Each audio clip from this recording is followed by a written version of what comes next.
நானே ஒருவனோட இது வந்து டோட்டலாகவே டிஃப்ரெண்ட்டான ஒரு ரோல். அண்ட் இது வந்து ரொம்ப முக்கியமான ரோல். இதுதான் பேஸ் இல்லையா, படத்துக்கே இதுதான் பேஸ். இவ்வளோ பெரிய ஒரு முக்கியமான பொறுப்பை நம்மளுக்கு கொடுத்துருக்காங்கிற பேர்டன் அல்லது ப்ரெஷர் இருந்துச்சா? ப்ரெஷர் இல்லை, நான் அதே மாதிரி நான் சொன்ன மாதிரி தான். கதை என்கிட்ட சொன்னோன்னே எனக்கு புரியவே இல்லை, ஒன்றுமே புரியல. என்ன நடக்குது, நான் ஏன் இவன் சாவுறான், ஏன் இந்த மாதிரி நடக்குது அப்படின்னா எதுவுமே புரியல.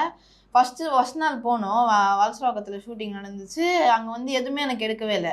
நவீன் சாருக்கு பேரலாக போயிட்டுருக்கு, எனக்கு ஒரு ரூமில் போயிட்டு இருந்துச்சு. ஒரே ஒரு சீன் மட்டும் காலையில் எடுத்துட்டாங்க. நைட்டு 10 மணி 9 o'clock அந்த மாதிரி வெயிட் பண்ணிகிட்ருக்கோம். அதுக்கடுத்து தான் என்னை கூப்பிட்றாங்களே.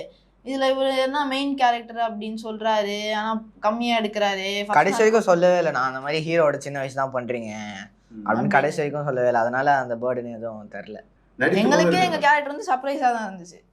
நானே என் பிளேபேக் எதுவுமே பார்த்ததே இல்லை. நடிச்சுட்டு போய் மானிட்டர்லாம் காமிக்கவே மாட்டார். ஃபர்ஸ்ட் டைம் நானும் தியேட்டரில் ஆடியன்ஸோட தான் உட்காந்து பார்த்தேன். டப்பிங் பண்ணும்போது கொஞ்சம் காமிச்சாங்க. அதுவும் தெரியக்கூடாதுன்னு அங்கங்கே ஓட்டி காமிச்சாங்க. அதுவும் ஒன்றும் தெரியல. ப்ரிவியூ ஷோ கூட வர வேணான்ட்டாங்க. அப்பா அம்மா மட்டும் தான் போயிட்டு வந்தாங்க. ரிவீல் ஆகிடும் வந்து அதுக்கடுத்து தனியாக பேரஸோட போய் ஆடியன்ஸாக உட்காந்து தான் பார்த்தோம்.